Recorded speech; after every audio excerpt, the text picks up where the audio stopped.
ఈ దత్తపుత్రుడు ఎవరు అనంటే, ఎలాంటి వాడు అనంటే,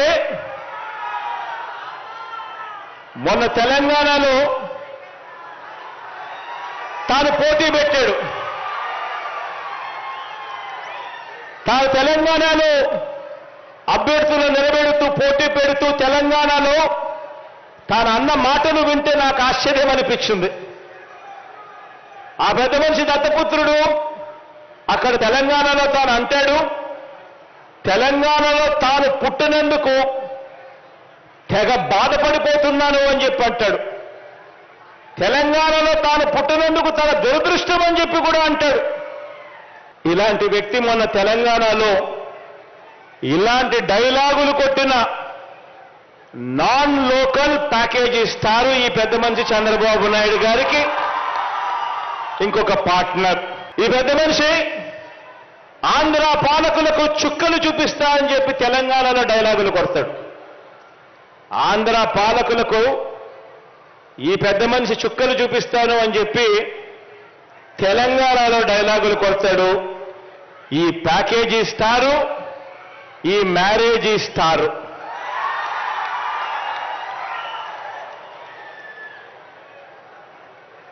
ఈ పెద్ద మనిషి పరిస్థితి, ఈ దత్తపుత్రుడి పరిస్థితి అక్కడ ఎలా ఉంది అంటే, ఆ తెలంగాణలో పోటీ పెట్టి ఇన్నిన్ని డైలాగులు ఆంధ్ర రాష్ట్రానికి వ్యతిరేకంగా కొట్టిన ఇన్నిన్ని డైలాగులకు ఆయనకు పడిన ఓట్లెన్నో తెలుసా? చివరికి అక్కడ ఇండిపెండెంట్ గా నిలబడిన చెల్లెమ్మ బర్రెనెక్కకు వచ్చిన ఓట్లు కూడా ఈ పెద్ద మనిషికి దత్తపుత్రుడికి రాలేదు. డిపాజిట్లు కూడా రాల. ఈ పెద్ద మనిషికి ఇతనికి మన రాష్ట్రంలో చంద్రబాబు నాయుడు గారి ప్రయోజక వర్గం ఉంది తప్ప ఆంధ్ర రాష్ట్రం మీద ప్రేమే లేదు. ఇక్కడ ఈ పెద్ద మనిషికి ఒక సొంత నియోజకవర్గం కూడా లేదు. వీరిద్దరూ కలిసి 2014 నుంచి 2019 మధ్య వీరిద్దరూ కలిసి ఎన్నికల్లోకి కలిసి వచ్చారు. కలిసి వచ్చి 2014 నుంచి 2019 మధ్య ఈ ఉద్యానం ప్రాంతానికి మంచినీరు ఇవ్వటం ఎలా అని చెప్పి కనీసం ఆలోచనైనా చేశారా అంటే అది లేదు. 2014 నుంచి 2019 వీరిద్దరూ కలిసి పోటీ చేసి కనీసం ఉద్యానం ప్రాంతం ఇంత దారుణంగా ఉంది, ఇక్కడ kidney research hospital, super speciality hospital ఇక్కడ నిర్మిస్తే ఇక్కడ ప్రజలకు మంచి జరుగుతుంది అని చెప్పి నిర్మించారా అని అంటే అది కూడా లేదు. వీళ్ళు బాబు అధికారంలో ఉండగా ఉత్తరాంధ్రకు చేసిన మంచి లేదు, ప్రతిపక్షంలో ఉండి కూడా వారు ఉత్తరాంధ్రకు చేయని ద్రోహం కూడా లేదు.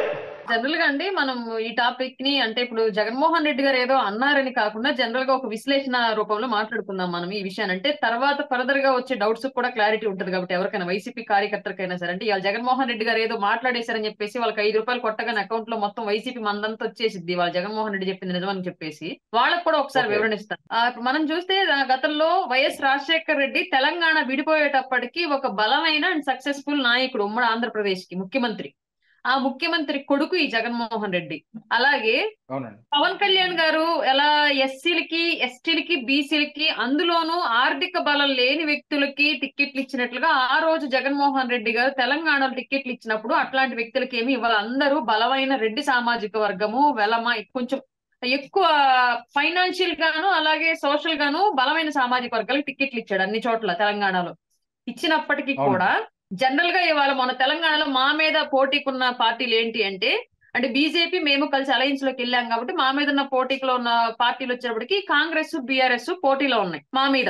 ఈ జగన్మోహన్ రెడ్డి గారు ఉన్న టైంలో బీఆర్ఎస్ అండ్ కాంగ్రెస్ మాత్రమే ఉంటే నోటా అనే ఒక పార్టీ పోటీ చేసిందని చెప్పేసి ప్రతి చోట వైఎస్ఆర్సీపీ పార్టీ తోటి నోటా అనే పార్టీ పోటీ పడుతుంది, ఈ నోటా అనే పార్టీతో పోటీ మేము తట్టుకోలేకపోతున్నాం, ప్రతి చోట మాకన్నా వాళ్ళు ఎక్కువ వస్తున్నారని చెప్పేసి అది కూడా ఒక పార్టీ ఉందనుకొని భయపడిపోయి తెలంగాణ వదిలేసి పారిపోయి వచ్చాడు జగన్మోహన్ రెడ్డి. ఎందుకంటే 50కి పైగా నియోజకవర్గాల్లో 58 నియోజకవర్గాల్లో నోటా కన్నా తక్కువ వచ్చాయి వైఎస్ఆర్సీపీ పార్టీకి తెలంగాణలో ఓట్లు, నోటా కంటే తక్కువ. ఇప్పుడు ఏదో అంటే ఎగతాళి చేయడానికో క్రిటిసైజ్ చేయడానికో ఇవాళ జగన్మోహన్ రెడ్డి గారు నోటాతో పోటీ పడుతుంది, నోటా కన్నా తక్కువ వచ్చినాయి అని చెప్పేసి మాటలతో అంటాం కదా. ఎందుకంటే మేము పోటీ చేసిన 8 నియోజకవర్గాల్లోనూ ఎక్కడ నోటాకి మాకన్నా ఎక్కువ ఓట్లు రాలా, అన్ని చోట్ల నోటా మాకన్నా తక్కువ వచ్చింది. బట్ జగన్మోహన్ రెడ్డి గారు పోటీ చేసిన కాన్స్టిట్యున్సీస్ లో 58 కాన్స్టిట్యున్సీస్ లో నోటాకి ఎక్కువ వచ్చాయి వైఎస్ఆర్సీపీ పార్టీ కన్నా కూడా. అది కూడా ఇంకొక పార్టీగా అనుకుని భయపడిపోయి తెలంగాణ వదిలేసి పరిగెత్తేశాడు ఈ జగన్మోహన్ రెడ్డి, బలమైన అభ్యర్థులు టికెట్లు ఇచ్చి కూడా. అట్లాంటి ఈ వ్యక్తి ఇవాళ బర్రెలక్కతోటి జనసేన పార్టీని కంపేర్ చేసి మాట్లాడడం అంటే సిగ్గుండాలి నిజంగా. ఎందుకంటే బర్రెలక్కకి ఆ అమ్మాయికి అన్ని ఓట్లు రావడం నిజంగా మేము హ్యాపీగా ఫీల్ అవుతున్నాం. ఒక సామాన్యురాలు ఎలక్షన్ లో పోటీ చేసింది.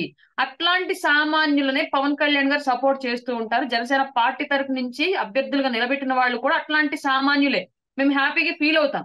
అట్లాంటి సామాన్యులకు అవకాశం జనసేన పార్టీ మాత్రమే ఇచ్చిద్ది, వాళ్ళకి వెనకాలండి జనసేన పార్టీ మాత్రం సపోర్ట్ చేసిద్ది. కానీ కోట్ల రూపాయలు పార్టీ ఫండ్ ఇస్తే తప్ప టికెట్ ఇవ్వని జగన్మోహన్ రెడ్డికి వచ్చింది నోటా కన్నా తక్కువ ఓట్లు.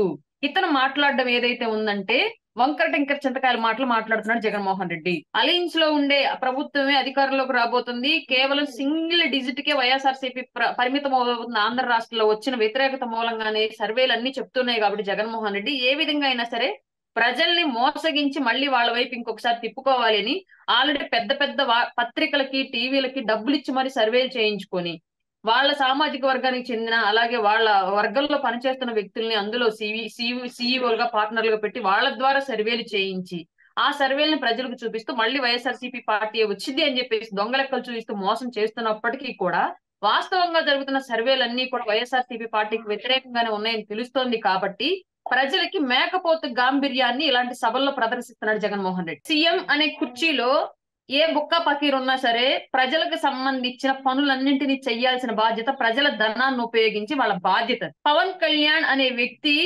పదవుల్లో లేడు, రాజకీయాలకు సంబంధం లేకుండా ఉద్దానం అనే ఒక సమస్యని తన భుజాల మీదకి ఎత్తుకొని ప్రపంచం మొత్తం ఆ ఊరి వైపు తిరిగి చూసి ఆ సమస్య గురించి ఆ విశ్లేషణ చేసి పరిశోధనలు జరిపి దానికి కారణాలను కనుగొనే పరిస్థితుల్లో అంతర్జాతీయ శాస్త్రవేత్తలను తెప్పించిన ఏకైక వ్యక్తి పవన్ కళ్యాణ్. ఇవాళ ఒకళ్ళు శంకుస్థాపన చేసిన ప్రాజెక్టులకు మళ్ళీ వెళ్ళి శంకుస్థాపన చేసి, ఒకళ్ళు రిబ్బన్ కట్ చేసిన ప్రాజెక్టులకు మళ్ళీ వెళ్ళి రిబ్బన్ కట్ చేసి అలవాటు ఉన్న ఈ జగన్మోహన్ రెడ్డి కడప స్టీల్ ప్లాంట్ కి ఎలా చేశాడో, పోర్టులకు ఎలా చేశాడో, అలాగే హాస్పిటల్స్ కి ఎలా చేస్తూ ఉంటాడు. అట్లాగే ఆల్రెడీ పవన్ కళ్యాణ్ గారు గుర్తించి ప్రపంచానికి తెలియజెప్పిన ఉద్దానం కిడ్నీ సమస్యల్ని, ఉద్దానంలో ఉన్న వాటర్ ప్రాబ్లమ్స్ ని ఈవెన్ ఇతను గవర్నమెంట్ ఇక్కడ ఆంధ్రప్రదేశ్ గవర్నమెంట్ నాట్ జగన్మోహన్ రెడ్డి, దానికి ముందు నారా చంద్రబాబు నాయుడు గారు ఉన్నా ఆయన చేసినా ఆయనే అలా చెప్పుకోవాల్సిన పరిస్థితి ఉండేది. అంతకుముందు వైఎస్ రాజశేఖర రెడ్డి ఉన్నారు, ఆయన కూడా వెలగబెట్టారు. ఆ టైంలో కూడా ఉంది ఆ సమస్య, ఆయన కూడా చేసినా ఆయన అది గవర్నమెంట్ కి వెళ్లేది. అలాగే ఇప్పుడు ఇవాళ జగన్మోహన్ రెడ్డికి వెళుతుంది. ఇది ఆంధ్రప్రదేశ్ ప్రభుత్వం ఐడెంటిఫై చేసి క్లియర్ చేస్తున్న సమస్య. బట్ దాన్ని తెలియచెప్పింది ప్రభుత్వాలు కూడా దాని మీద దృష్టి సారించేలాగా గుర్తింపు వచ్చేలాగా చేసిన వ్యక్తి పవన్ కళ్యాణ్ గారు. అతనికి ప్రభుత్వానికి సంబంధం లేదు, స్వచ్ఛందంగా ఆ విషయాన్ని భుజాల మీద వేసుకొని చేశాడు. ఈ విషయాన్ని కాదనే వాళ్ళు ఎవరైనా ఉంటే డిబేట్ కూర్చోవచ్చు.